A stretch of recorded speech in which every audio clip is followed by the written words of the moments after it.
Merci beaucoup Julien, merci à toutes et à tous d'être ici. Donc là on va vous proposer, enfin je dis on, et d'ailleurs merci à mes collègues d'avoir mis mon nom notamment en premier, c'est extrêmement important.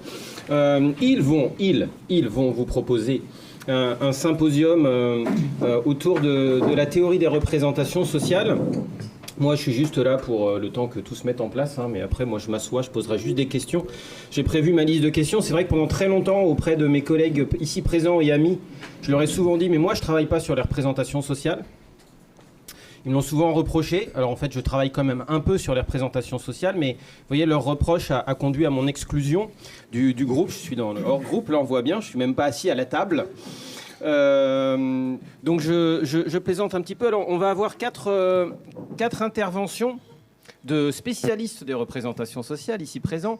Donc Pascal Moliner va commencer pour revenir sur les racines de la théorie des représentations sociales. Il sera question, évidemment, on ne peut pas passer à côté de Durkheim, Lévi-Brühl, etc. Je ne vais pas divulgacher toute sa communication en avance. Ensuite, ce sera Grégory Le Monaco et donc Patrick Rateau qui vont parler de l'évolution et des imbrications des approches théoriques dans le cadre de la théorie des représentations sociales, puisque vous savez que c'est une théorie qui est assez particulière, qu'à partir des travaux de Moscovici, ensuite, différentes approches se sont constituées. Et donc là, l'idée, c'est d'essayer peut-être d'aboutir ou de proposer ou de lancer à la réflexion un modèle de relation entre ces différentes approches. Puis, Pascal reprendra la parole pour évoquer la question de la dissémination, de la diffusion de la théorie des représentations sociales dans le cadre international. Et enfin, Anthony Pierre Matteo, dans le cadre de la cognition sociale. Voilà, je n'ai rien de plus à dire, si ce n'est à passer la parole à Pascal. Merci. Bien, bonjour. Bonjour à tous et à toutes. Alors, je vais vous parler de quatre choses. Bon, d'abord de ce qu'on pourrait qualifier, enfin de ce que j'ai qualifié ici, ce que je qualifierais ici de filiation explicite, c'est-à-dire des filiations de la théorie qui sont clairement explicitées par Moscovici lui-même. Et puis ensuite, je vous expliquerai qu'au-delà de ces filiations explicites, cette théorie, elle émerge à un moment où flotte dans l'air tout un tas d'idées, et que on peut supposer là des filiations implicites ou oubliées de cette théorie, bien que parfois certaines aient été citées par Moscovici. Et puis, pour terminer, je vous parlerai aussi d'idées qui sont à l'époque, parce que bon, on essaie d'avoir sur cette histoire une vision un peu historique, quoi. À l'époque, des idées qui sont des idées nouvelles et qui ont probablement beaucoup inspiré Moscovici. Alors, les filiations explicites, c'est celles qui sont clairement discutées par Moscovici. Alors, un petit peu dans le bouquin de 1976, et puis plus tard, de manière un peu plus détaillée, dans le bouquin de Jodelet de 88, où il écrit un chapitre représentation individuelle, des représentations individuelles aux représentations sociales. Alors en fait, il y a deux grandes idées, au moins dans cette théorie des représentations. Il y a l'idée comme je vous l'indique ici, d'un résultat finalement collectif de pensée individuelle, et puis il y a l'idée d'une forme de pensée spécifique. Alors évidemment, les arguments pour soutenir la première idée, Moscovici va les trouver chez Durkheim avec la notion de représentation collective, bon, que je suppose vous connaissez tous. Cette idée qu'au fond, alors il y a une formule qui, je pense, a dû beaucoup marquer Moscovici, cette idée que certaines formes de connaissances ne sont pas portées dans des consciences individuelles. Je reprends les mots de Durkheim, là. Et effectivement, là, Moscovici trouve tout un tas d'arguments pour expliquer le phénomène auquel il va s'intéresser. Alors, à ceci près que à ceci près que Durkheim situe les représentations collectives au niveau des sociétés dans leur ensemble. Hein. Alors que Durkheim, lui, va parler de représentation sociale pour désigner non plus la société dans son ensemble, mais les différents groupes qui forment société. Hein. Et c'est en ça que, si on veut saisir la différence entre représentation collective et représentation sociale, c'est bien dans ce glissement-là qu'il faut penser les choses. Bon, ça c'est clairement revendiqué par Moscovici. Et puis, il y a cette idée que ces représentations correspondraient finalement à des formes de connaissance, des formes de savoir distinctes, notamment bien sûr de la pensée rationnelle ou scientifique. Et alors là, les arguments, on va les trouver du côté de Lévi-Bruhl, évidemment, autour de son idée de mentalité primitive. Alors là, avec les deux aspects. Hein. Alors comme disait Durkheim, Lévi-Bruhl, selon une formulation qu'on lui a beaucoup reproché, la pensée prélogique, hein, ce qui pouvait laisser supposer que Lévi-Bruhl instaurait une espèce de hiérarchie entre, je dirais, l'homme primitif et puis l'homme moderne. Bon, ça, c'est pas ça que voulait dire Lévi-Bruhl, parce que plus tard, il expliquera que finalement, cette pensée prélogique, elle peut cohabiter avec une pensée, je dirais, rationnelle ou scientifique chez un même individu. Hein. Donc, comme vous le savez aujourd'hui, hein, il y a des gens qui consultent des voyants, qui croient que les étoiles ont un impact sur le... Et en même temps, ces gens-là peuvent être extrêmement rationnels. Hein, voilà. Donc, tout ça, alors Lévi-Bruhl, c'est la pensée, la mentalité primitive, c'est la pensée prélogique, et puis c'est la croyance en des forces invisibles qui régulent le monde. Hein, c'est les deux grandes facettes de la mentalité primitive. Alors là, évidemment, on a tout un tas d'arguments qui permettent de dire à Moscovici, voilà, les représentations sociales relèvent finalement d'une forme de pensée qui s'approche de ça. Alors, il dit pas, c'est de la pensée primitive, hein, ça il ne le dit pas, mais là, chez Lévi-Bruhl, il trouve beaucoup d'arguments. Donc ça, ce sont des filiations clairement explicitées par Moscovici. Il y en a une autre qui est pas trop discutée dans le bouquin de 1976, mais qui est assez bien discutée dans le chapitre de 88, c'est les travaux de Piaget sur le développement du jugement. Hein, puisque finalement, évidemment, Piaget s'intéressait à des formes de raisonnement, et bon, ici en l'occurrence, concernant le jugement, je ne sais pas comment dire, non abouti ou en construction, on pourrait dire, en construction chez l'enfant. Et ça va beaucoup intéresser, bien sûr, Moscovici. Et il en parle de façon tout à fait explicite, hein, comme étant à la source, finalement, de ces réflexions. Alors, ce que je voudrais vous expliquer à présent, c'est que tout ça va se développer dans un climat épistémique assez particulier. Alors, je vous ai fait vous voyez, ça c'est nous. Hein, voilà. Début des années 2020, ça c'est nous. Hein. Et on en parlait tout à l'heure, je crois, c'est Nicole qui en parlait. Hein. L'émergence, l'explosion de la cognition sociale, c'est à peu près les années 60. Ça commence un petit peu avant, mais on va dire les années 70. Bon, vous voyez, on est 50 ans plus tard, et comme nous l'expliquait Nicole tout à l'heure, on est complètement imprégné de tous ces travaux qui ont été faits il y a déjà 50 ans. D'un certain point de vue, Moscovici, c'est pareil. Parce que, le bouquin, il est publié en 61, mais, la thèse est soutenue en 61, pardon, et le bouquin est publié en 76. Mais on peut raisonnablement penser que cette théorie, elle est échafaudée dans les années 50, puisque la soutenance de la thèse, c'est 61. D'ailleurs, quand on cherche bien, on trouve un article de 1952 où Moscovici fait état de ses premiers résultats sur les représentations de la psychanalyse. Donc ça fait quand même un moment qu'il travaille sur cette affaire. Donc, tout ça pour vous dire que cette théorie, elle s'échafaude dans les années 50. Et comme nous, aujourd'hui, nous sommes marqués par la cognition sociale, Moscovici, dans les années 50, il est marqué par ce qui s'est fait depuis le début du siècle, je ne dirais pas en psychologie sociale, je dirais dans les sciences sociales. Alors, je ne vais pas vous exposer tout ce qui s'est fait entre 1900 et 1950 en sciences sociales, mais il y a quelques auteurs, je pense, qui ont inspiré Moscovici. Il en parle de certains et d'autres, il n'en parle jamais, mais bon. Alors le premier, c'est Tarde, Gabriel Tarde. En 1901, L'opinion et la foule, Gabriel Tarde, il essaie de proposer une théorie de l'opinion publique. Comment ça se fabrique, l'opinion publique.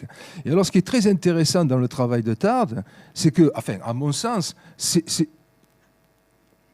l'un des premiers à envisager une théorie psychosociale du phénomène d'opinion publique. Rapidement, Tarde explique qu'il y a 3 piliers dans l'opinion publique. Un, c'est ce qu'il a. Je prends les mots de Tarde. Un, il y a le public. Le public, c'est vous et moi. Quand on est exposé à une information. Quand on est exposé à une information, Tarde explique, bon, évidemment, tous ces gens-là sont exposés ils ont lu un article de journal, etc. Bon, ok. Ils sont tous exposés à la même information. Mais il y a quelque chose supplémentaire. Ça, c'est très fin de la part de Tarde. Il dit, tous ces gens, ils savent qu'ils ont été exposés à la même information en même temps. Quand ils prennent connaissance d'une information, ils savent. Autrement dit, ces gens-là, en prenant connaissance d'une information, rentrent dans ce qu'on pourrait appeler le collectif des gens qui ont accédé à la même information qu'eux. Ça, c'est le premier pilier. Le deuxième pilier qu'évoque Tarde, c'est ce qu'il appelle la conversation. Tarde explique, il dit, que se passe-t-il quand les gens sont exposés à une information? Ben, vous le savez, ils en parlent avec les gens autour d'eux. Ça, c'est la conversation. Et troisième pilier, Tarde dit, il y a la tradition. Alors la tradition, bon là où je reprends ces mots, hein, bon, je décrypte un peu parce que bon, le style de Tarde n'est pas toujours très clair. La tradition, on pourrait le ramener aux normes et aux valeurs, hein, en gros. Avec qui vous parlez de l'information à laquelle vous avez été exposé? Vous en parlez avec votre entourage, vos collègues, vos copains, les gens de votre famille, etc. Donc des gens qui sont socialement très proches de vous. Donc des gens qui partagent globalement les mêmes normes et les mêmes valeurs. Et donc, Tarde explique, au fond, lorsqu'une information est divulguée dans la société, on a des individus qui vont la commenter, en fonction de leurs normes et de leurs valeurs. Et à ce moment-là, cette information, elle est retravaillée, elle est réinterprétée. Et c'est ainsi qu'émerge l'opinion publique. Alors vous voyez qu'on n'est quand même pas très loin. On n'est pas très loin de la théorie des représentations sociales avec ce que nous explique Tarde. Un peu plus tard, il y a, bon, j'ai mis que ce nom, il y en a d'autres, il y a notamment Febvre, hein, bon, mais j'ai mis que Bloch. Il y a les historiens hein, qui vont opérer je pense qu'on peut dire une révolution à l'époque en disant l'histoire, c'est pas que l'histoire des faits, c'est aussi l'histoire de ce que les gens pensaient à un moment donné. Hein. C'est donc la fameuse histoire des mentalités, l'école des annales, etc. Bon, il est évident que Moscovici ne peut pas ignorer ce genre de travaux et ce genre d'idées. C'est pas possible. Et enfin, toujours dans cette période, il y a un autre auteur qu'on doit citer qui lui aussi évoque quelque chose de très très proche hein, de ce dont nous parle Moscovici, c'est Maurice Halbach, hein, avec les prémices à partir de 1925 de cette notion de mémoire collective. Hein, alors c'est très intéressant parce que Halbach a cette intuition que dans la société, différents groupes peuvent avoir des mémoires différentes d'un même événement. Et là encore, on retrouve quelque chose qui est assez proche finalement de ce que nous expliquait Moscovici avec sa théorie. Et ce qui est très joli avec Halbach, c'est que quand il avance sa théorie de la mémoire collective, il ne connaît pas la théorie des représentations sociales. Et pour cause, puisque quand il va faire le bouquin sur la mémoire collective, c'est les années 50. Donc ça veut dire quoi? Ça veut dire qu'il lui manque l'arsenal conceptuel pour expliquer véritablement. Parce qu'ensuite, on comprendra que ce dont parle Halbach au travers de la mémoire collective, c'est finalement des représentations sociales du passé. Voilà, si on veut dire les choses clairement. Bon, alors, voyez, on est dans un climat épistémologique, comme je vous l'explique là, où il y a quand même déjà beaucoup d'idées qui sont assez voisines hein, de ce dont Moscovici veut nous parler. Et puis, il y a des idées nouvelles Alors, j'ai malheureusement jamais vu la thèse de 61. Hein, je ne connais que le bouquin de 76. C'est introuvable, la thèse de 61, je ne sais pas où la trouver. Bon. Mais dans le bouquin de 76, il introduit un certain nombre de références qui sont, oui, nouvelles. Il y a les travaux de Heidegger. Ouais, c'est les premiers travaux sur la façon dont nous traitons la causalité. Et là, évidemment, ça va beaucoup intéresser Moscovici. Il va d'ailleurs, hein, non pas intégrer Heidegger en tant que tel, ni l'attribution causale en tant que telle, hein, mais il va beaucoup s'intéresser à cette difficulté que nous avons, enfin, en tant que naïfs, hein, je ne parle pas de spécialistes, ni même de doctorants d'ailleurs, la difficulté que peuvent avoir les naïfs à traiter la causalité, hein, cette confusion quasi permanente entre la causalité et la corrélation. Hein, d'ailleurs, Moscovici introduira la notion dans son modèle de dualité causale, hein, quand il parle des formes spécifiques de... Alors il y a le travail de Heidegger. Il y a aussi les travaux de Festinger sur la dissonance, hein, et puis je dirais presque par miroir, tous les travaux sur la consistance. Alors il y a aussi Maguire là-dedans, je ne l'ai pas mis parce que je n'avais pas la place, hein, sur le truc. Mais bon, voilà, tous ces auteurs, hein, ils sont cités dans le bouquin de 76, quoi, hein. Et donc, ce sont autant d'arguments pour étayer cette idée d'une forme de pensée spécifique, hein, à laquelle va correspondre au fond les représentations sociales. Hein. Donc voilà, c'est ce que je voulais vous expliquer ici au niveau des racines. Alors on pourrait probablement en trouver d'autres, mais j'ai essayé de faire simple. Ok, donc bonjour à tous. Donc, on va parler avec Greg de ce qui se passe dans le graphique de Pascal des années 60 jusqu'aux années 2020, en gros, en le faisant de façon très, très rapide, évidemment, puisqu'on ne va pas avoir le temps de s'étendre. En fait, ce qui se passe, c'est que publication de l'ouvrage de Moscovici en 76, mais évidemment, Moscou fait soutenir des thèses, des doctorants sous sa direction pendant qu'il écrit ce bouquin, et notamment il va avoir des gens comme Claude Flamand, Jean-Claude Abrigue, Jean-Paul Caudol, qui vont rentrer dans cette reprise que fait Serge Moscovici des idées de Durkheim de représentation collective pour le faire passer sur le thème de la représentation sociale. Et donc ces jeunes chercheurs que sont Abrigue, Flamand, Caudol à l'époque, voient un programme nouveau pour la psychologie sociale dans l'étude de la diffusion des savoirs, du rapport entre la pensée et la communication, de la jeunesse du sens commun, comment se forme le sens commun, l'opinion commune, etc. Donc c'est cette petite histoire qu'on va retracer ici, puis jusqu'à aujourd'hui, quels sont les liens qu'on va avoir entre les différentes approches théoriques, parce que c'est vrai qu'on parle toujours de la théorie des représentations sociales, mais en fait on va dire plusieurs approches théoriques qui ont été développées. On a coutume de dire qu'on a quatre grandes orientations classiques. L'initiatrice, on va dire, celle de Moscovici, qui étudie le rôle régulateur des représentations sociales sur les interactions sociales en milieu réel, sur le terrain, la plupart du temps. Celle qui va étudier le rôle du langage dans les représentations sociales et du filtre d'autrui, c'est-à-dire de quelque chose qui était cher dans la thématique de Moscovici, c'est le rapport entre l'ego et l'alter, entre la façon dont l'individu pense la réalité et comment les autres vont influencer cette pensée de la réalité à travers le filtre du langage notamment. Celle qui va étudier la dynamique des représentations sociales, leur évolution, comment elles se transforment, et leurs caractéristiques invariantes internes, donc ce qu'on a appelé l'approche structurale.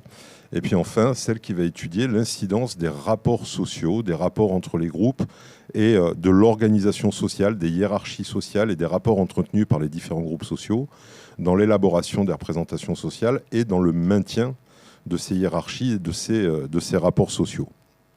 Donc la première de ces théories, la première au sens véritable, c'est ce qu'on va appeler plus tard, ça ne s'appelle pas comme ça au début, mais le modèle socio-génétique qui va être proposé par Serge Moscovici, puisqu'il va s'intéresser à la genèse et au développement des représentations sociales, puisque son objectif à Moscovici, c'est de voir comment un concept nouveau, ou l'apparition d'un nouveau phénomène, ou d'un nouvel événement, ou d'un nouvel objet dans la société, va être pris en charge par le sens commun.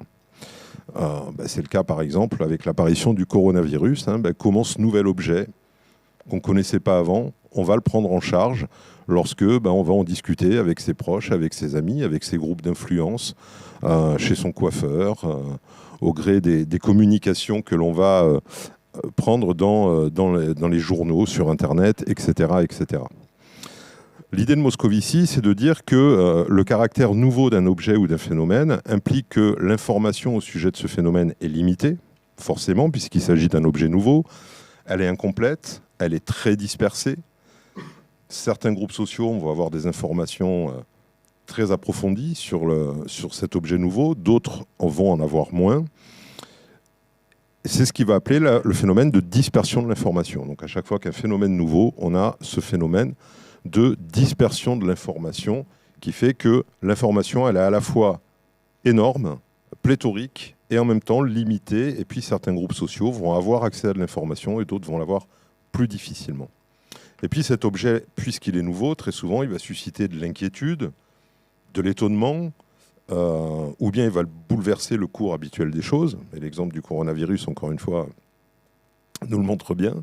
Donc il va motiver une activité cognitive assez importante qui vise à comprendre, à maîtriser cet objet, à le contrôler, de manière à pouvoir vivre avec lui ou à s'en défendre si on le trouve menaçant, par exemple. Donc c'est ce qu'il va appeler la pression à l'inférence, qui va occasionner une multiplicité de débats, de communications interpersonnelles, encore une fois, avec nos proches, de la part des médias, etc. Et donc, par ce biais, va se réaliser la mise en commun d'informations, de croyances, de connaissances, de spéculations, qui vont aboutir à l'émergence de positions majoritaires, de positions minoritaires dans les différents groupes sociaux. Et puis, cette émergence de consensus, par exemple, elle est facilitée par le fait que les individus traitent les informations de façon sélective. C'est-à-dire qu'ils vont se focaliser sur un point particulier de l'objet, selon les attentes, selon les orientations de leur groupe, selon les valeurs, selon les idéologies partagées au sein de leur groupe. C'est ce que Moscovici va appeler le phénomène de focalisation. Chaque groupe social va s'intéresser à un aspect qui peut être très différent d'un groupe social à l'autre, de l'objet, de manière à pouvoir le traiter cognitivement. Et puis tous ces phénomènes, ils vont se développer sur la toile de fond de deux processus centraux et majeurs définis par Moscovici, que sont l'objectivation et l'ancrage. Je ne vais pas détailler ce que c'est que l'objectivation et l'ancrage. Très simplement, on va dire, ou très schématiquement, l'objectivation, c'est le fait que l'objet, pour pouvoir être traité par les individus, il va falloir qu'il soit simplifié. On a vu qu'il y a une sélection des informations qui est faite. Donc on va faire du tri sur l'ensemble des informations qu'on a à l'égard de cet objet nouveau. On va le simplifier, et ce qui va aboutir à ce qu'on va appeler un noyau figuratif, c'est-à-dire un petit noyau de sens qui va donner la signification de l'objet pour chacun des groupes qui vont le prendre en charge et le traiter cognitivement. Et puis l'objet nouveau, il va s'ancrer dans ce qui est déjà là au sein du groupe, c'est-à-dire le système de valeurs déjà présent, le système de normes déjà présent au sein des différents groupes sociaux. Et il va falloir que l'objet fasse sa place au niveau de ce système de valeurs qui, évidemment, va lui aussi colorer la représentation que les individus vont en avoir.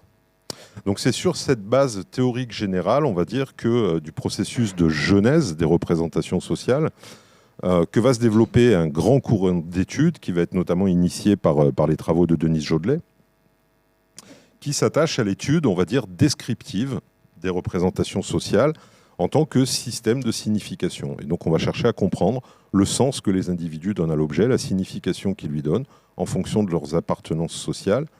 Et donc en considérant que c'est avant tout dans l'interaction, dans la communication, au contact des discours qui vont circuler dans l'espace public, que les individus vont se forger les représentations. Donc les représentations, elles vont être très souvent abordées dans ce courant à travers le langage, à travers le discours, qu'il s'agisse du discours médiatique ou des discours interindividuels. Et dans ce cadre, d'un point de vue méthodologique, on va privilégier les approches qu'on appelle monographiques. On va travailler sur un groupe social particulier et sur un objet de représentation lui-même très précis, à partir de méthodologies plutôt qualitatives, les entretiens, les techniques ethnographiques, les enquêtes sociologiques, l'analyse historique, les focus group, l'analyse du discours, l'analyse documentaire. Donc plutôt une méthodologie qualitative qui vont constituer la charpente méthodologique des travaux qui vont être effectués dans ce cadre.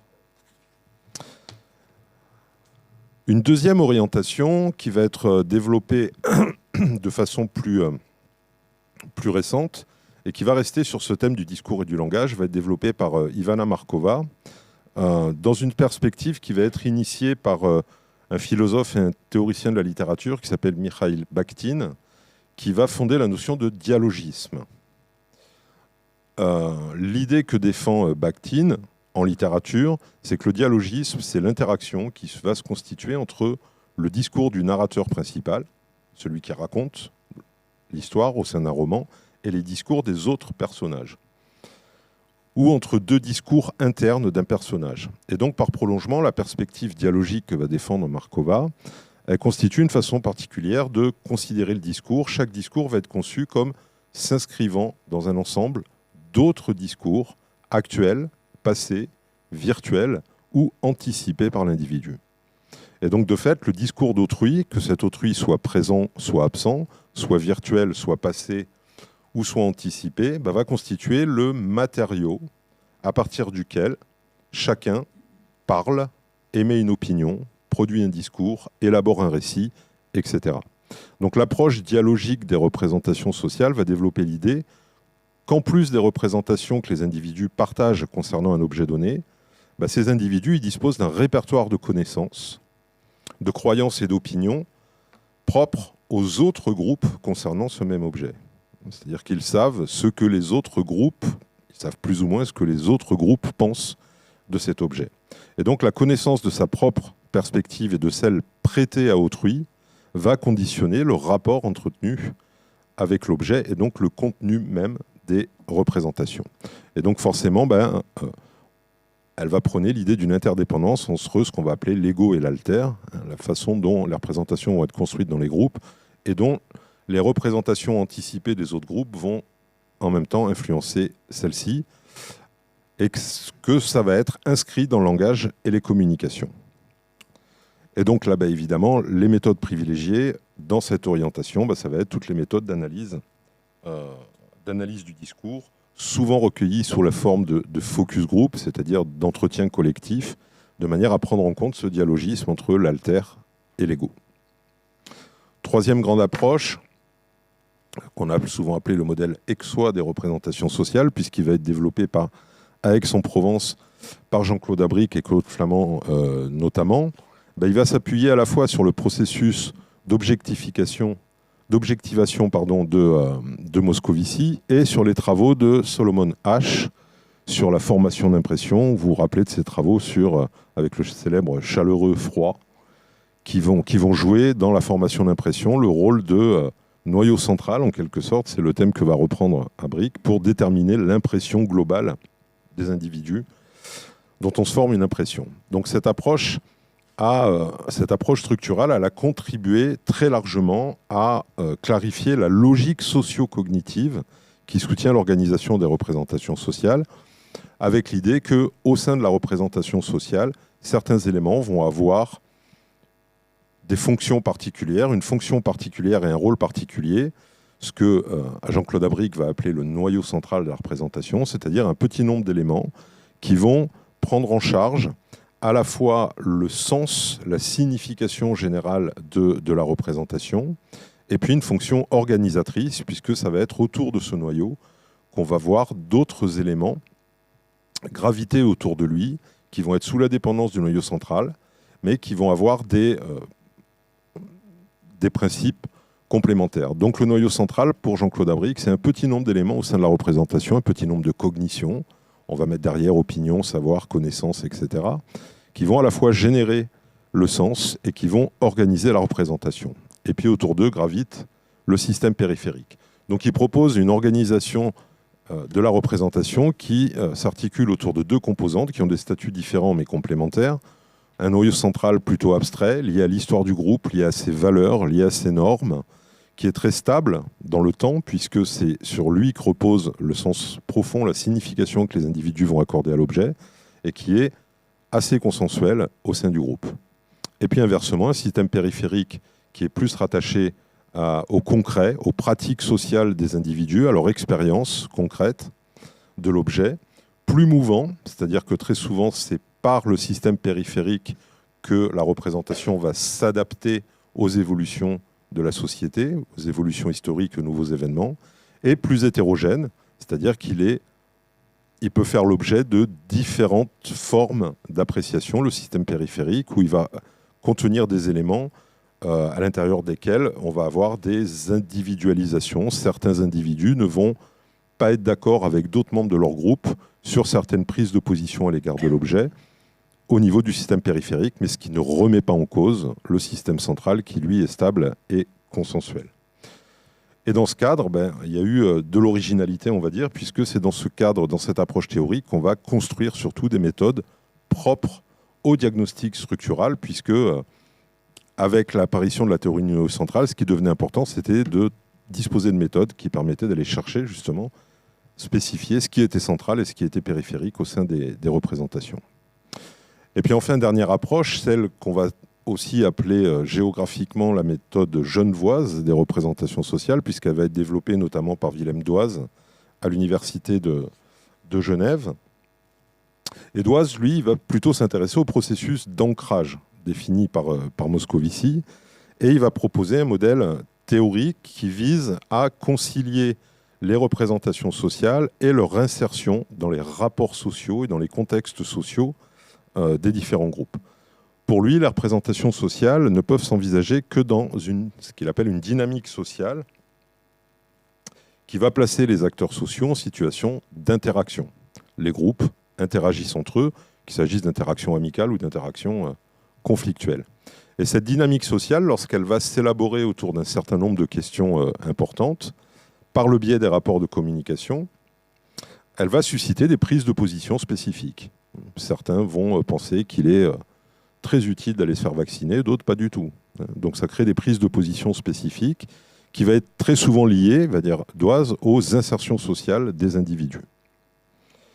C'est-à-dire que les prises de position exprimées à propos d'une question donnée ou d'un objet donné dépendent des appartenances sociales de chacun, ce qui renvoie au processus d'ancrage défini par Moscovici. Et puis Doise, il va ajouter que ces prises de position, elles dépendent aussi des situations dans lesquelles elles sont produites. Et donc on a une double source de variation, les insertions sociales des individus, les situations dans lesquelles les prises de position sont produites, qui vont générer une multiplicité apparente de prises de position qui sont pourtant produites à partir d'un principe organisateur commun. En gros, on va avoir des groupes, par exemple, qui vont vous dire que qu'il faut à tout prix pour le bien-être de l'économie augmenter les salaires. D'autres qui vont vous dire, au contraire, pour le bien-être de l'économie, il vaudrait mieux baisser les salaires et les distribuer plus.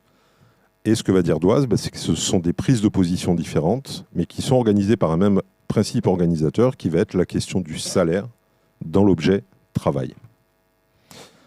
Donc ce thème des principes organisateurs, il fait une part importante aux relations entre les groupes en tentant d'éclairer comment les appartenances sociales déterminent l'importance accordée à différents principes organisateurs et comment cette importance accordée à différents principes organisateurs va elle-même déterminer des prises de position différentes entre les groupes.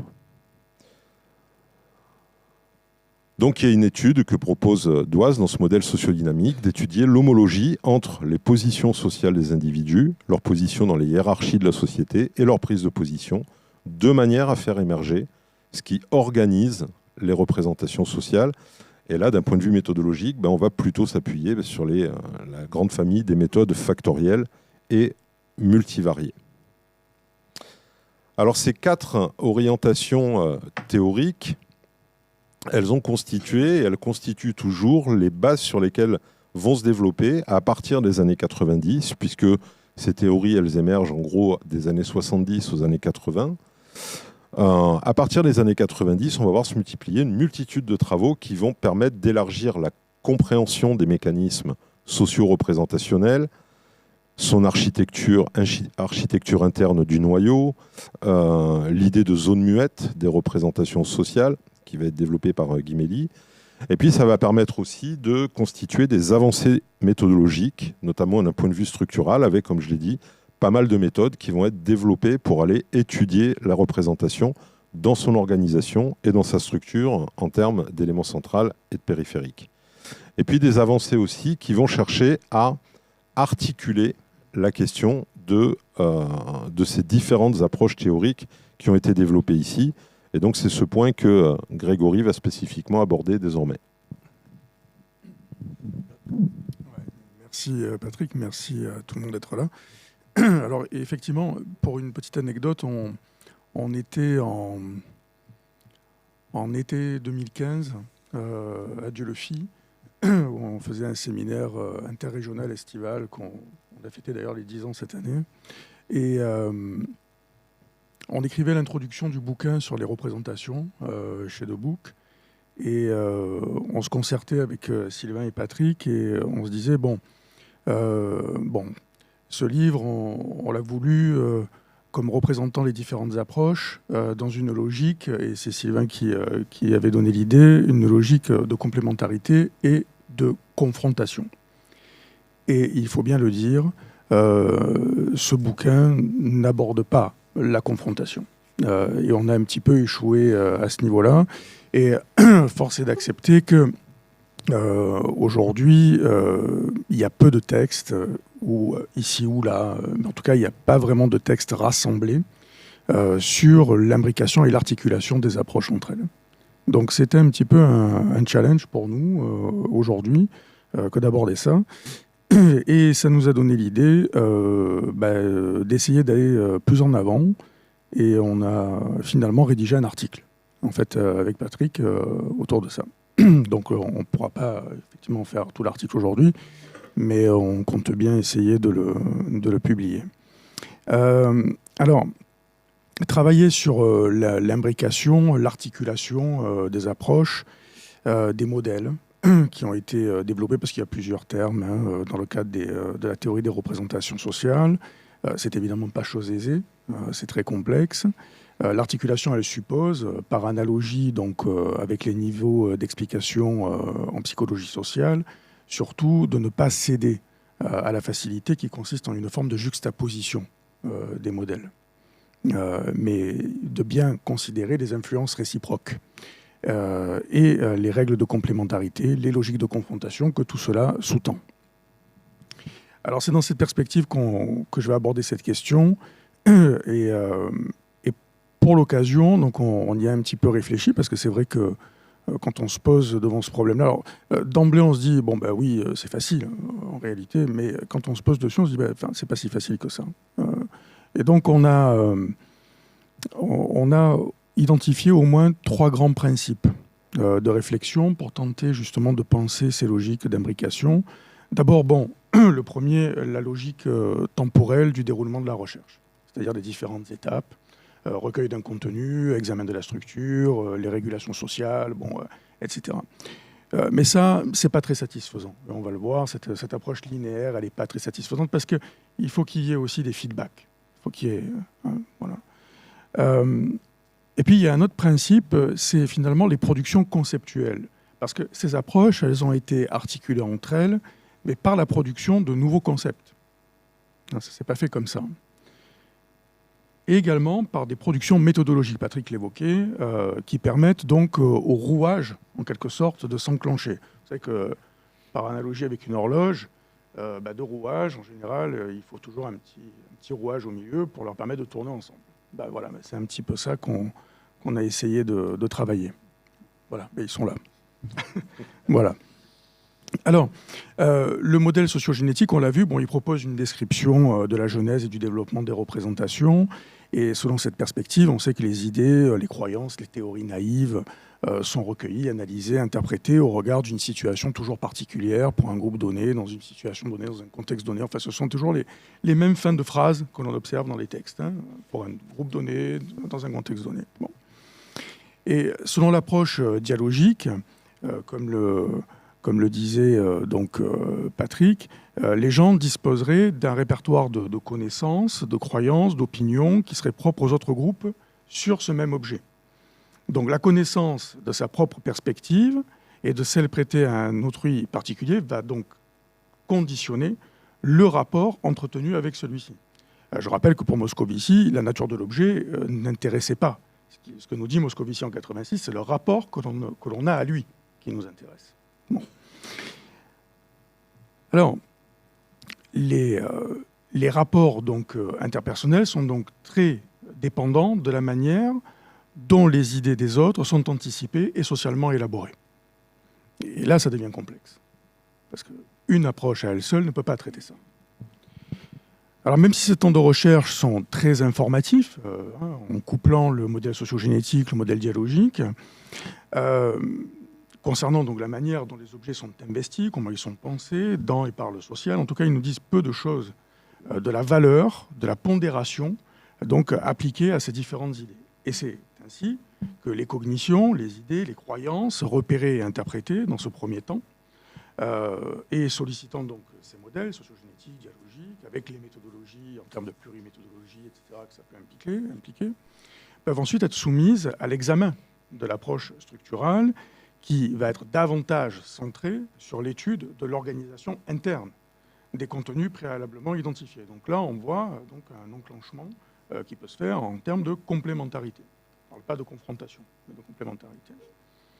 Donc l'approche structurale, elle peut être également saisie pour comprendre et rendre compte des dynamiques de transformation des représentations, parce qu'on peut très bien repérer à travers du discours une évolution de la manière de penser les choses, mais cela ne nous dit rien des mécanismes par lesquels tout cela s'opère. Or, dans le cas de l'approche structurale, notamment le modèle de Flamand, on va le voir, eh bien, on a pu identifier les mécanismes qui sont à l'œuvre, donc en fait, comment ça marche, tout ça. Et enfin, le modèle socio-dynamique est sollicité pour rendre compte des régulations sociales et idéologiques, des prises de position concernant tel ou tel objet. Et là, on va voir que des articulations peuvent intervenir à un niveau, cette fois-ci, méthodologique. On peut coupler l'approche structurelle, le modèle socio-dynamique, mais également aussi, on va dire, des approches plus conceptuelles, notamment à travers le modèle bidimensionnel.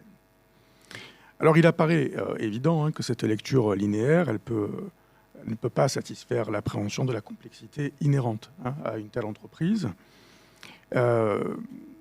Cela pour la bonne et simple raison que, comme on l'a dit, les approches ne doivent pas justement être juxtaposées, mais bien articulées. Donc cette logique d'articulation, elle a été permise donc, par la production de concepts et de méthodes qui nous permettent donc de créer ces petits rouages qui permettent à ces grands rouages de s'enclencher. Alors, le modèle sociogénétique, il est de facto articulé avec les autres approches. On ne peut pas faire autrement que de partir sur une base de contenu. On ne peut pas traiter de représentation, d'idées, de croyances sans les avoir préalablement recueillies. Et donc, la saisie des significations socialement construites au regard de leurs conditions d'émergence, d'une représentation, Patrick l'a évoqué avec les 3 grands principes, et donc faisant intervenir également les processus d'objectivation et d'ancrage, c'est donc une condition première. Et à partir de cette condition première, les autres approches vont venir apporter des compléments d'information. Alors, les approches, notamment l'approche structurale, a produit un ensemble théorique qui permet de rendre compte et de rendre possible donc, des articulations non entrevues au départ. C'est le cas notamment du modèle bidimensionnel. Je crois qu'on le voit vers ici. Voilà. Le modèle bidimensionnel proposé par Pascal Moliner, qui est donc juste à côté de nous, qui va donc proposer une approche originale qui vise à articuler les propositions théoriques de l'approche structurale et celles du modèle sociodynamique. En fait, Pascal considère que les représentations, elles peuvent s'analyser à partir de 2 dimensions donc, distinctes. La première qui renvoie, on va dire, à un statut structural, et l'autre qui renvoie davantage donc, à, on va dire, une dimension évaluative. Certains des éléments peuvent en effet donc avoir aux yeux des individus une valeur positive ou négative qui est socialement déterminée. C'est-à-dire qu'elle trouve vraisemblablement donc son origine dans les valeurs qui circulent dans notre société pour un groupe donné, dans un contexte donné. Les éléments d'une représentation vont donc être investis d'une valeur qui joue donc un rôle de critère évaluatif. Et donc en ce sens, on voit bien que le modèle bidimensionnel permet donc d'articuler à la fois donc une dimension structurelle et une dimension évaluative, rendant possible l'enclenchement donc de deux modèles qui donc ont été développés de manière, on va dire, parallèle. Bon, j'ajouterais que en 1976, dans la thèse d'État d'Abric, il faisait déjà état de l'importance à accorder aux régulations sociales et idéologiques des contenus représentationnels. Bon. Ce sont des aspects aussi qu'on oublie. Mais quand on revient aux textes initiaux, on se rend compte qu'il y avait des idées qui étaient déjà quand même clairement avancées au départ. On peut aussi traiter de l'articulation entre le modèle sociogénétique et l'approche structurale, notamment à propos de la question de la dynamique, car une représentation, elle passe par des phases d'émergence, de stabilisation, de transformation, et voire selon Rouquette même, de dépérissement. Elle peut disparaître. L'approche sociogénétique, elle permet donc d'appréhender l'émergence d'une représentation, et les méthodes utilisées autorisent la formulation d'hypothèses sur son évolution, sur la phase d'émergence, qui est en soi une phase d'évolution. La phase d'émergence, c'est aussi une phase d'évolution. Ça, on l'oublie un peu trop souvent, c'est une évolution constante, jusqu'à la stabilisation, entre guillemets, parce qu'on ne sait pas véritablement quand s'arrête la stabilisation, on ne sait pas faire ça. Et la compréhension de ces mécanismes, ces déterminants ou encore des conditions en jeu dans le cadre de la dynamique des représentations va supposer cette fois-ci le recours aux travaux réalisés par l'approche structurale, et notamment au recours au modèle de Flamand, qui permet de comprendre comment et pourquoi les représentations sociales se transforment ou bien pourquoi elles persistent telles qu'elles sont. Et ça, le modèle sociogénétique échoue à ce niveau-là. Il n'a pas la capacité, de par les méthodes qu'il utilise, de rendre compte de ça. Plus récemment, je vous les donne pêle-mêle, on a récemment entrevu donc des liens entre quelque chose qu'on a essayé de mettre en place avec Anthony, qui s'appelle les imputations représentationnelles. On commence à le développer, et on commence à développer en fait cette idée d'imputation représentationnelle qui consiste en fait à imaginer ce que serait la représentation de l'autre, voire même encore plus loin, à imaginer comment l'autre s'imagine la manière dont on se représente nous-mêmes les objets. Et à ce niveau-là, en consultant la littérature et en essayant d'avancer sur ce point-là, on a encadré une thèse qui donne des résultats expérimentaux qui sont assez d'ailleurs intéressants et instructifs par rapport à ça. On s'est dit, mais on ne peut pas faire l'économie d'un recours au modèle dialogique. Et en même temps, dans la proposition théorique que l'on fait sur ces imputations représentationnelles, on formule l'hypothèse selon laquelle ces imputations seraient régulées d'un point de vue structural, à travers notamment le fait que l'imputation pourrait permettre en fait de créer ou de mieux comprendre le pourquoi de la différenciation sociale entre les groupes, avec des principes de divergence structurale donc centrale, divergence structurale périphérique entre les groupes. Et en ce sens, créer des liens avec l'identité, et Anthony probablement y reviendra par la suite. Mais ce qui est important de considérer ici, c'est qu'à partir du moment où on s'intéresse à ces perspectives imputationnelles, il est très difficile de se départir d'une approche en termes de dialogisme. Pour la bonne et simple raison que l'approche dialogique va clairement dans ce sens-là, c'est-à-dire de prendre en compte le point de vue de l'autre pour pouvoir s'ajuster. Et ça nous intéresse d'autant plus, parce que comme le disait Patrick, il y a en fait tout un courant, enfin tout un ensemble de travaux qui est développé au moins depuis 1998. Je crois que la première communication de Christian à ce sujet, c'était en 1998 à Turin. Ça devait être dans une rencontre de la DRIPS. Sur la zone muette des représentations sociales. C'est d'ailleurs là que Deschamps l'avait retrouvé en lui disant « ton truc c'est intéressant » et que 2 ans plus tard, ils publiaient leur premier papier au CIPS. Et dans cette perspective, il y a une technique qui a été utilisée pour étudier la zone muette des représentations, c'est la décontextualisation normative. C'est-à-dire que ça s'apparente à l'experimenter effect. Si on regarde la littérature dans les années 70 aux États-Unis, ils travaillaient déjà là-dessus, et on a une publication phare de Gilbert et Hickson en 91 sur ce genre de choses, que Flamand ne manque pas de citer d'ailleurs dans son papier de 2006. Mais ce qui est intéressant là-dedans, c'est de se dire qu'on va ajuster la manière dont on va répondre à un questionnaire en fonction du système de pensée que l'on va inférer chez l'autre, qui est en face de nous. Là, c'est très compliqué de ne pas faire un lien entre cette histoire d'imputation représentationnelle, parce qu'à vrai dire, on pourrait se dire, mais oui, ok, alors on nous dit qu'en fonction du statut de l'expérimentateur, oui, mais qu'est-ce qu'on anticipe comme étant le système de pensée de cet expérimentateur? Ça, on ne l'a jamais éclairé. Et pourtant, ça joue comme un petit rouage, en réalité, dans la manière dont les réponses du sujet lui-même sont conditionnées. Et à ce titre-là, ça veut dire que l'approche structurale qui s'est intéressée à cette perspective de zone muette pourrait s'articuler avec les imputations représentationnelles qui doivent avoir recours elles-mêmes à l'approche dialogique. Et on voit comment toutes ces approches peuvent s'enclencher pour éclairer de la manière, on va dire, la plus satisfaisante qui soit, donc les phénomènes que l'on tente de mettre au jour. Je vais essayer d'aller vite et de terminer.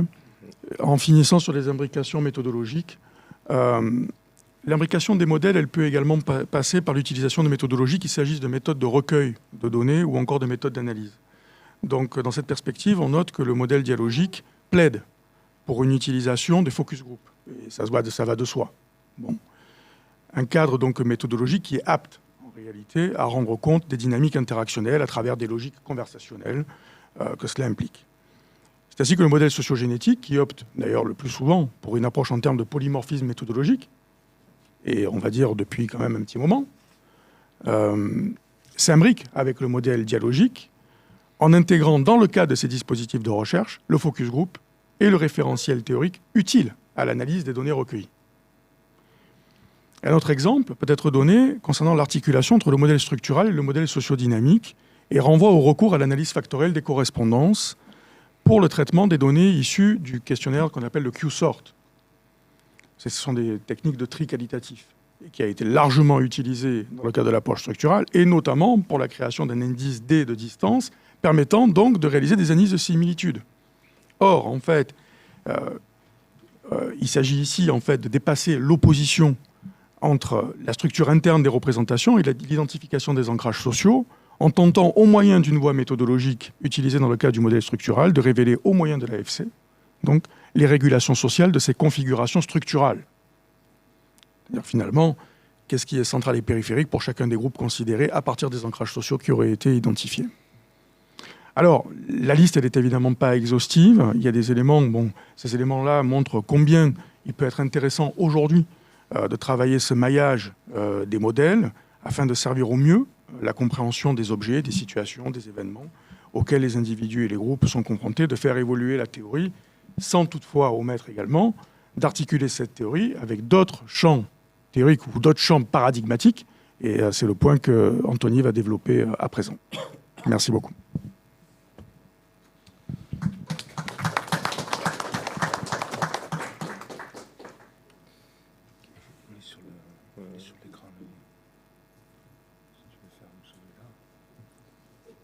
J'y arrive. Il est sur le bureau. Non, mais c'est pas le tien, c'est celui d'Anthony. Ah non, c'est à moi, mais là. Ah merde. Je croyais que c'était Anthony. Attends, je vais le mettre. Ok. Celui-là, je vais le fermer. Il est sur le bureau. Ouais, je suis sur le bureau. Final. Dissémination.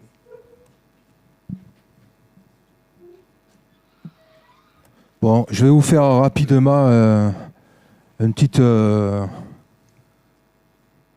panorama sur la question de la dissémination de cette théorie, hein, parce que en fait, fin des années 80, comme je vous disais tout à l'heure, fin des années 80, c'est encore une très petite chapelle, quoi. Hein, et surtout, c'est pas tellement le problème qu'il n'y a pas beaucoup de gens qui travaillent dessus, parce qu'en fait, il y avait déjà pas mal de gens, mais enfin, c'était surtout cette coupure vis-à-vis d'autres domaines de la psychologie sociale qui posaient problème. Alors, ceci étant dit, quand on examine, enfin justement, quand on porte un regard rétrospectif sur cette affaire, on se rend compte que, bon, en fait, il y a plusieurs facteurs qui sont venus contribuer à finalement, vous le verrez, une dissémination large de cette théorie. Il y a les qualités de la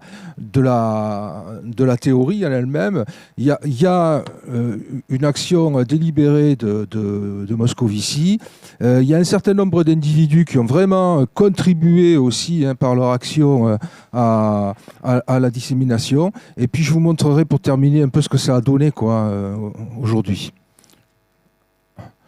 Bon alors, les qualités, ce qui va favoriser le fait que cette théorie finalement va un peu essaimer un peu partout, c'est d'abord ses qualités, parce que c'est effectivement une théorie qui est applicable à beaucoup de problématiques. Alors si vous cherchez un peu dans la littérature, vous apercevez qu'il y a des gens qui l'ont utilisé en géographie. Bon, j'ai mis quelques exemples ici, on pourrait probablement en trouver d'autres. Des gens qui n'ont rien à voir avec la psychologie sociale, ni même avec la psychologie d'ailleurs, et qui vont utiliser ce truc, le mettre en œuvre, faire des études, etc. Alors, ça, c'est à la fois une qualité et un défaut, c'est la souplesse des concepts. C'est-à-dire que, bon, au fond, on a des concepts qui sont relativement adaptables, quoi. Bon, on peut faire son petit bricolage, donc ça facilite évidemment les choses, mais évidemment, le contre-coup, c'est qu'il y a des gens qui disent, bon, c'est une théorie molle, quoi. Bon, ça, c'est les deux facettes de la... Vous voyez, je vous ai mis un exemple, là, l'objectivation, vous pouvez la prendre à un niveau très, très concret, c'est-à-dire, bon, finalement, la mise en image. Une famille, c'est un papa, une maman, des enfants. La manif pour tous, vous avez l'objectivation de cette idée. Voilà. Donc ça, c'est une objectivation visuelle. Bon, mais ça peut être aussi de l'imagerie mentale et ça peut même être de la métaphore. Donc, vous voyez, bon, le concept est suffisamment souple ou flou au choix pour faire rentrer dedans plusieurs choses différentes. Et puis vous avez un autre aspect là aussi qui est à la fois un avantage et un inconvénient, c'est la globalité, c'est-à-dire qu'au fond, bon, ça c'était un truc qui importait beaucoup à Moscovici, qui parfois le formulait très maladroitement, c'est cette idée que finalement les représentations englobaient tout un tas de processus de la psychologie sociale qui étaient normalement étudiés isolément. Bon, et effectivement, il y a toujours possibilité de regrouper ça dans l'approche par les représentations. Bon, ça c'est une des premières raisons qui permet d'expliquer le succès de cette théorie. Alors l'autre raison, c'est l'action de Moscovici. Une fois, je me souviens plus à quelle occasion, on se retrouve dans un colloque et bon, j'étais jeune chercheur à l'époque. C'était l'une de mes premières publications dans une grande revue anglo-saxonne. J'étais vachement content et donc je le vois, je lui dis bon, j'ai publié un truc. Et alors il me dit ouais, mais tu sais, il suffit pas de publier dans des bonnes revues, ça suffit pas. Il faut que tu ailles faire la promotion, il faut que tu en parles. C'est ce qu'il faisait lui. Lui, il faisait ça. Il a fait ça pendant des années. Il faisait la promotion il vendait sa salade, quoi. Bon, alors, il a aussi développé une stratégie de promotion internationale qui était fondée sur des relations personnelles. C'est-à-dire que, en fait, c'est par exemple quand ça s'est passé avec Farr de la London School, ça s'est passé comme ça. On développe finalement, prendre des contacts avec quelqu'un dans un pays. On lui propose des collaborations, des travaux, des réflexions, etc. Et ça débouche sur une publication. Et l'espoir, c'est qu'une fois que ça a fait ça, ça essaime. Alors ça a très bien marché, par exemple, en Grande-Bretagne. Il avait essayé de faire ça en Espagne avec Pérez. Mais bon, Pérez, il n'a pas suffisamment accroché. Alors je ne sais pas pourquoi, mais bon, voilà. Des fois ça marchait, des fois ça ne marchait pas. Mais enfin, ils ont quand même beaucoup essayé de faire ça. Et puis, il y a aussi la mise en place, à partir de la fin des années 80, il y a la mise en place de la conférence internationale bisannuelle, qui là va être un gros outil de communication. Et donc, évidemment, Serge Moscovici est à l'origine de cette initiative. Alors ensuite, il y a des... Bon, je dirais pas, c'est pas des seconds couteaux, je rigole quand je dis ça, mais en fait, ils sont moins importants que le maître, quoi, évidemment. Mais ceux-là, ils vont vraiment contribuer, et ils vont vraiment contribuer de manière très efficace. Alors, bon, la première, c'est Denise Jodelet. Bon, j'ai pris une photo un peu un peu ancienne, parce que bon, voilà. Parce qu'aujourd'hui, elle est âgée. Hein. Alors, elle va beaucoup contribuer avec deux choses. Les ouvrages. Parce qu'elle va faire elle va organiser des ouvrages collectifs qui auront pas mal de succès et qui vont vraiment contribuer à asseoir la théorie dans le paysage des sciences humaines. Et puis l'autre truc qu'on sait moins quand on n'est pas dans le domaine, c'est qu'elle va développer énormément de contacts du côté de l'Amérique du Sud. Ce qui va faire rentrer tous ces pays de l'Amérique du Sud dans le réseau des représentations et qu'on va retrouver à chaque conférence. Ensuite, il y a quelqu'un que ceux qui les jeunes d'aujourd'hui l'ont oublié, quoi. Hein, voilà. Alors lui, il va jouer un rôle très important, Wolfgang Wagner. À l'époque, il est maître de conf à... Alors là, je vous parle de la fin des années 80. Hein. Il est maître de conf à Linz, je crois, c'est en Autriche. Et alors, il va prendre en charge un outil qu'on va appeler les papers. Et alors, à l'époque, il n'y a pas Internet. Et alors, ce n'est pas une revue, c'est une espèce de feuillet hein, où les gens ils commentent des articles, parfois ils proposent des articles de recherche. C'est un espace de discussion, on dirait. Quoi, hein. Sauf que tout ça se fait par courrier. Enfin, c'est un truc complètement artisanal. Et il y avait aussi une liste de tous les gens qui, en Europe, il avait essayé de répertorier tous les gens qui travaillaient sur les représentations sociales. Donc, quand on voulait avoir cet annuaire, on envoyait une lettre hein, à Wagner, et Wagner, il vous envoyait la liste, et ensuite, il vous mettait dans le fichier, et vous receviez tous les 3 mois ou tous les 6 mois le petit feuillet des papers. Ça a été transformé progressivement pour devenir une revue. Bon, il en a été dépossédé. Hein, bon, enfin, c'est une histoire qui s'est pas très bien finie. Mais les papers, ça a beaucoup contribué aussi hein, au développement de la théorie. Et puis la dernière personne dont je voudrais vous parler, et d'un certain point de vue, lui rendre hommage à elle aussi, c'est Anna Maria De Rosa, parce qu'elle, donc à l'université de la Sapienza, toujours pareil, à partir de la fin des années 80, elle va mettre en place deux outils extrêmement importants pour la diffusion. C'est le Social Representation et Communication, hein, le SORECOM, là, c'est le réseau SORECOM, alors qui rassemble tous les gens qui travaillent. Si vous voulez, le SORECOM, c'est la version électronique des papers, quoi, en gros, hein, au niveau des listes. Hein, voilà. Et puis, aussi la mise en place du doctorat européen sur les représentations sociales, où là, il y a la mise en place d'un système hein, de double habilitation d'un doctorat. Hein, voilà. Ça va beaucoup contribuer à la diffusion. Alors, les résultats, regardez, je vous montre un truc. Vous voyez, en 82, Frey, là, c'est un spécialiste de la dissonance cognitive. Et à l'introduction de cet article-là, il explique qu'il a fait un décompte des publications. Et donc, vous voyez, entre la première publication de Festinger et 82, je me suis trompé, c'est pas 84, là c'est 82. Hein. Donc 1957-82, 25 ans, il dénombre 900 articles. Vergès fait à peu près la même chose, sauf qu'il compte pas simplement les articles, il compte tout, lui. Et lui, sur la période 61-96, il dénombre 2000 références. Alors c'est un peu faussé parce qu'il a compté les chapitres, les bouquins, bon, voilà. Alors, regardez, en 2020, je fais à peu près le même travail. C'était une revue qui m'avait demandé d'écrire un truc pour l'anniversaire le 95e anniversaire de Moscovici, s'il était toujours vivant. Et alors, je fais ce décompte, hein, et voyez ce que ça donne hein, au niveau des publications par tranche de 10 ans. Hein. C'est une explosion à partir donc, des années 90. Hein, voilà. Donc ça, c'est aussi le résultat de ce travail patient hein, de promotion de la théorie des représentations sociales. Voilà, je laisse la parole à Anthony.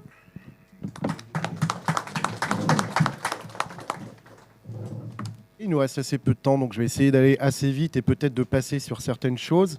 Donc je vais parler de l'insertion des représentations sociales dans la cognition sociale. Et si je fais bien mon boulot, vous devriez arriver à la conclusion à la fin que mon titre est mal choisi. Vous le verrez parce que en fait, le lien, il n'est pas unidirectionnel, il est plutôt double, et à vrai dire, il irait même plutôt dans l'autre sens, si on regarde globalement comment ça se passe. Alors, je commencerai par une citation de Billig, que je ne vais pas forcément lire dans son intégralité, mais qui explique globalement que l'on a une sorte de révolution intellectuelle qui vise globalement à orienter la psychologie sociale vers la tradition des sciences sociales européennes, et que globalement, cette révolution, elle consistera en la théorie de représentation sociale. Alors l'idée ici, c'est pas de dire, regardez, quelqu'un a dit que la théorie des représentations était une révolution, c'est génial. Non.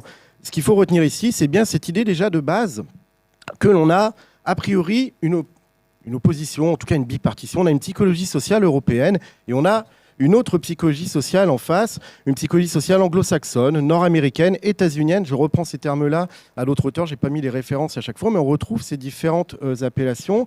Et il semblerait que ces deux psychologies se retrouvent personnifiées, faute d'un meilleur terme. En tout cas, on a d'un côté psychologie sociale européenne, les représentations sociales, et d'un côté, ça semblait bien être de ça dont il s'agit, la cognition sociale, qui constituera un petit peu l'exemple de la psychologie sociale anglo-saxonne, nord-américaine, états-unienne. On voit apparaître de temps à autre le terme dans différentes références. Et dès lors qu'on a comme ça deux éléments, on peut se poser les questions. Complémentarité, opposition. Et à ce moment-là, si on prend la littérature années 80 à peu près, on va voir globalement qu'on va être plutôt sur le côté opposition. On va avoir quelques injonctions, quelques critiques sur l'approche des représentations sociales, avec des suggestions de rapprochement avec la cognition sociale, ou plutôt des injonctions à ne pas la mettre de côté, à ne pas oublier certains des concepts de la cognition sociale. Mais on va avoir, malgré tout, côté représentation sociale, d'ailleurs, dans l'une des références de Moscovici, qui répond justement à ces critiques, à ces propositions de Jaouda, plutôt un propos centré sur une différenciation positive, une valeur ajoutée des représentations sociales, qui permettrait d'apporter un regard supplémentaire. Bon, on en parlera après de ces différences, avec un souci d'éviter le réductionnisme, l'individualisation du concept. On a globalement plutôt l'idée qu'on voudrait que les représentations sociales restent quelque chose de différent, parce que ça apporte quelque chose en plus. Après, si on va voir du côté de Desrosa, on va nous expliquer que la cognition sociale, du côté de la cognition sociale, l'approche des représentations sociales, à ce moment-là, elle serait plutôt ignorée, à quelques exceptions près. Vous avez par exemple une citation de Zayonk en dessous, qui souligne l'intérêt ou l'importance de prendre en compte la théorie des représentations sociales, mais globalement, les exemples ne sont pas nombreux forcément à ce moment-là. Et finalement, dès lors, selon Desrosa encore une fois, que l'approche des RS est considérée, ça va être plutôt dans la perspective d'une intégration à des perspectives cognitivistes déjà existantes, en disant « mais on a déjà ça qui existe, les représentations finalement, est-ce que c'est pas déjà ce qu'on fait là ?» Alors, donc a priori, on est plutôt là dans un rapport de différence. Et ces différences, en quoi elles consistent ? Alors, avant d'en arriver là, peut-être, juste une petite chose. Est-ce qu'on peut comparer tout ça ? Est-ce que c'est comparable ? À quel niveau on se situe ? Ce qu'il faut savoir, c'est qu'on a, quand on compare représentation sociale et cognition sociale, peut-être deux niveaux. On peut considérer, on parlait tout à l'heure, on a utilisé plusieurs fois le terme théorie, parfois le terme approche. On fait cette distinction, si on va regarder du côté de la cognition sociale, en tant que domaine, c'est une distinction qui est proposée notamment par Rick et Müller en 2017. En tant que domaine, la cognition sociale, ça peut être considéré comme l'étude des processus par lesquels les gens donnent du sens à eux-mêmes, aux autres, au monde qui les entoure, ainsi qu'aux conséquences de ces pensées sur le comportement social. Côté domaine, si on regarde une des définitions parmi d'autres des représentations sociales, on retrouve quelque chose d'assez proche finalement. L'idée que l'on va reconstituer le réel et également ici attribuer du sens. Là où les choses deviennent peut-être un peu différentes, c'est dès lors qu'on commence à raisonner en tant qu'approche, en tant que regard posé sur les concepts, sur la psychologie sociale. Et il y a différentes façons de définir la cognition sociale en tant qu'approche, mais souvent revient cette idée qu'on va en gros étudier une large gamme de phénomènes dans l'optique de saisir les processus cognitifs sur lesquels ils se fondent. Côté cognition sociale, c'est cette idée qui revient de manière relativement transversale, quand bien même les mots, les définitions varient de manière un peu marginale. Bon. En termes d'approche, on retrouve globalement un autre positionnement chez Moscovici, par exemple, qui va nous expliquer qu'on a bien ici une approche. Ce n'est pas juste une théorie de représentation sociale, c'est une façon d'appréhender les phénomènes sociaux et un système qui permet de les décrire et de les expliquer. Ce n'est pas juste une théorie, c'est un regard également. Et c'est peut-être à ce niveau-là, finalement, que les choses doit être prise. C'est d'ailleurs généralement à ce niveau-là qu'on va tendre à opposer, ou en tout cas à différencier représentation sociale et cognition sociale. Alors ces différences, à quel niveau on peut les appréhender? En termes de focalisation et de niveau d'analyse déjà. Ce qu'il faut bien comprendre, c'est que le propos pourra sembler parfois peut-être un petit peu caricatural, mais on se base ici sur des références et un certain regard qui était plutôt côté représentation sociale à l'époque, comme le disait Desrosa, côté cognition sociale. Il n'y a pas forcément grand-chose qui était écrit sur les RS. Donc quand on parle de cognition sociale ici, c'est la cognition sociale vue par les auteurs des représentations assez souvent. Et on va reprocher à la cognition sociale à ce moment-là une focalisation sur un niveau intra-individuel qui va la conduire à ignorer des phénomènes sociaux d'ampleur plus large. Côté représentation sociale, on va considérer que la psychosociale a un statut, on va essayer de conférer à la psychologie sociale un statut de science sociale focalisé sur l'étude des croyances partagées dans leur contexte social. Côté épistémologie, méthodologie, discipline d'ancrage, on va aussi voir des différences. Une orientation plutôt positiviste, associée à la cognition sociale, et quasiment l'inverse côté représentation sociale, en tout cas à ce moment-là, où on va diverger de cette orientation positiviste, on va émettre des réserves par rapport au recours à des méthodes rigoureuses, considérant que la théorie des représentations sociales doit évoluer avant de pouvoir devenir vérifiable, falsifiable. Donc on est finalement complètement divergent avec cette orientation positiviste à ce moment-là.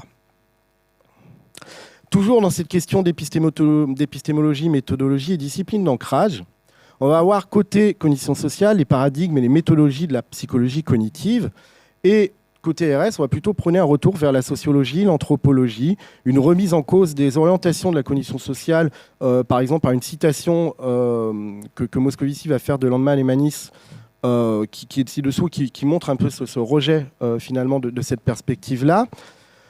L'auteur parlera également, donc, en parlant des représentations sociales, de sciences effectivement anthropologiques et historiques. Bon.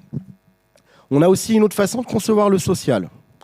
D'un côté, les connaissances sociales renverraient un ensemble de processus cognitifs individuels, et le social, ce serait un autrui qui serait plutôt un autrui réel qui nous influencerait et dont on étudierait finalement l'influence. Bon. Côté RS, l'autre va être aussi un autre symbolique qui va envoyer des facteurs plus généraux tels que les structures sociales, les rapports sociaux, l'historicité, etc. Donc c'est aussi à ce niveau-là que certains auteurs vont avoir tendance à marquer une différenciation. On a aussi des modèles différents de l'individu, mais encore une fois, c'est à prendre dans une certaine temporalité. Avec d'un côté, une perception qui est restée pendant un certain temps du sujet humain comme un avare cognitif, un scientifique naïf, ces différentes métaphores comme ça qu'on retrouve. Une vision de l'humain au travers de ses erreurs et de ses failles en comparant un standard rationnel infaillible constituant l'idéal à atteindre. Ça a été vrai à un moment peut-être, mais ça ne l'est pas forcément toujours. D'ailleurs, si côté RS, on parlait de l'humain comme un acteur social, encore un sujet pratique dont les activités cognitives sont motivées et conditionnées par ces insertions sociales particulières, on est vite revenu à converger vers une proposition du sujet humain comme un tacticien motivé, par exemple. Bref, ces oppositions de conception de l'humain ont évolué également. Alors, au-delà de toutes ces différences et de ce listing très rapide et très partiel, on avait malgré tout à l'origine quelques ponts. Un chapitre de Moscovici en 1981 sur les représentations sociales dans un ouvrage de Forgas sur la cognition sociale, intitulé Cognition sociale. On a l'émergence de contributions qui visaient à articuler représentation sociale, cognition sociale dans la description de certains concepts, c'était notamment Augustinos et Walker en 1995. On a eu des travaux sur les schémas, plusieurs. Et ce qu'il faut retenir aussi, c'est que certains des reproches qui pouvaient être adressés à une approche comme à l'autre sont plus vraiment d'actualité, renvoient des choses qui ont évolué et à une perception qui d'ailleurs n'était pas toujours partagée. Les reproches qu'on faisait à la cognition sociale dans le positionnement, la façon de concevoir le social, finalement quand on lit certains auteurs comme Forgas, c'était pas forcément toujours de cette manière-là que les choses étaient vues. On voit émerger donc du coup petit à petit l'idée qu'un rapprochement entre cognition sociale et représentation sociale favoriserait une approche plus contextualisée des phénomènes étudiés dans le champ de la cognition sociale, permettrait la prise en compte de niveaux d'explication dépassant une focale intra-individuelle. Mais vous voyez que là, ça reste encore très « voilà ce que pourraient apporter les représentations sociales ». Au-delà de l'autocentrisme, finalement, et c'est là que je voulais en venir au départ quand je parlais du titre, c'est que les choses ne vont pas forcément que dans un sens. Et on va arriver par la suite à une approche plus exhaustive de la complémentarité, où l'ERS pourrait également profiter d'un rapprochement avec la cognition sociale. Alors cette perspective, elle va trouver son origine dans les positions de Deschamps et Clémence, notamment sur l'attribution. Positions qui vont être reprises donc, par Pascal, puis Pascal et Patrick ensuite, concernant l'articulation entre représentation sociale et processus socio-cognitifs. Processus socio-cognitifs étant ici entendu comme des processus qui portent sur des informations relatives au social, soit autrui, les objets sociaux divers, tout en étant déterminés socialement. Et c'est dans ce cadre-là qu'on va se situer avec un premier sens, on va considérer que les représentations sociales constituent un cadre intégrateur qui peut articuler, Pascal le disait tout à l'heure, plusieurs processus socio-cognitifs généralement étudiés de manière indépendante. Et ces processus fonctionneraient en interdépendance au service d'une logique commune de construction de sens qui va participer à l'émergence, la dynamique, au fonctionnement des représentations sociales. Donc c'est un exemple du schéma là, issu d'une publication de Pascal en 1997, où on a les représentations, différentes fonctions qui leur sont généralement attribuées, avec l'idée que différents concepts comme l'attribution causale, les schémas, la catégorisation sociale, etc., participeraient, seraient en œuvre dans ces fonctions attribuées aux représentations sociales. Dans l'autre sens, les RS pourraient également déterminer ou orienter certains processus dont elles vont constituer une toile de fond. Et donc ce lien est double. Ça va dans un sens, ça va dans l'autre, et ce cadre général, il va être lié à une croissance de travaux articulant représentation sociale et processus socio-cognitifs et s'inscrivant donc à la jonction de ces deux approches. Et globalement, on va avoir des travaux notamment qui sont listés dans l'ouvrage sur la thématique de Moliner et Rateau en 2009, donc catégorisation sociale et stéréotypes, comparaison sociale, identité sociale, attribution causale, influence sociale, dissonance, engagement, émotion, etc. Donc un exemple de cette double orientation et de la manière dont on peut comme ça traiter de ces liens peut se retrouver notamment sur la problématique des liens entre représentation sociale et émotion. Donc je ne vais pas tout décrire ici parce qu'on n'a pas le temps, mais l'idée c'est qu'on retrouve vraiment cette idée que d'un côté, on peut se positionner sur le rôle des émotions dans les processus représentationnels, avec l'idée qu'elles peuvent effectivement participer à l'émergence et la dynamique représentationnelle. On a différents exemples comme ça dans la littérature, soit de propositions théoriques, soit d'études empiriques, qui visent à évaluer ce rôle des émotions dans la constitution des représentations, dans leur dynamique. On va également traiter de la place des émotions au sein même des représentations en tant que contenu, par exemple.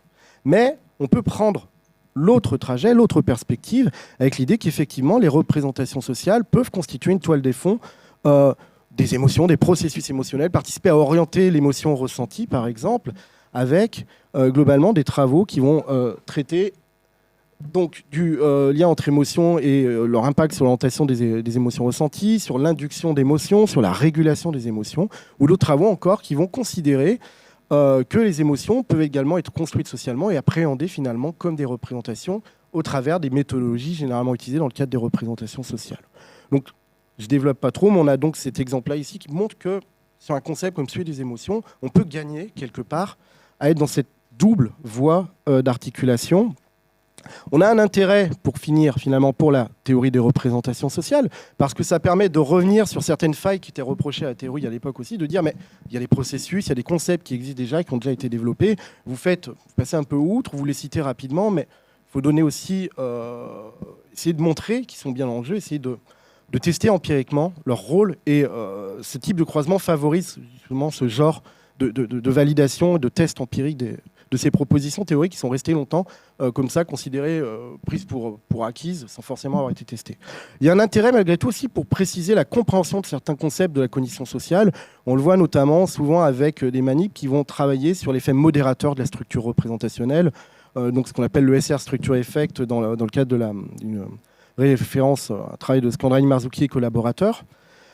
Alors on a des rapprochements théoriques, on a des rapprochements empiriques. Qu'en est-il des méthodologies finalement au-delà de ces ponts? On a quelques premiers travaux qui commencent à faire des emprunts méthodologiques, à des méthodologies qui sont plutôt utilisées côté cognition sociale, mesure de temps de réaction, amorçage subliminal, etc., amorçage émotionnel. Et il y a probablement là encore des choses à creuser qui pourraient permettre également à l'approche des représentations sociales de se développer. Alors ça ne veut pas forcément dire pour autant que les débats ont disparu. Agustino Seal, en 2006, parlait de la crise de confiance de la psychologie sociale en disant globalement, les questions n'ont pas forcément été réglées, c'est juste qu'au bout d'un moment, on passe un petit peu à autre chose. Peut-être que c'est un peu la même chose ici. Ce débat entre représentation et cognition, il s'est actualisé plutôt dans le champ des représentations lui-même, où de temps à autre, on va voir revenir des choses très rapidement, comme ça, sans que ça soit abordé de manière complètement explicite ou dans des supports dédiés, des débats sur les niveaux d'analyse, sur les questions épistémologiques.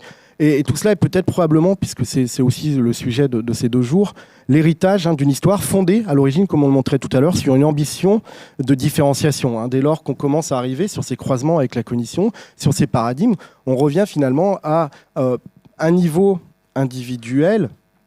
On ne peut pas en faire...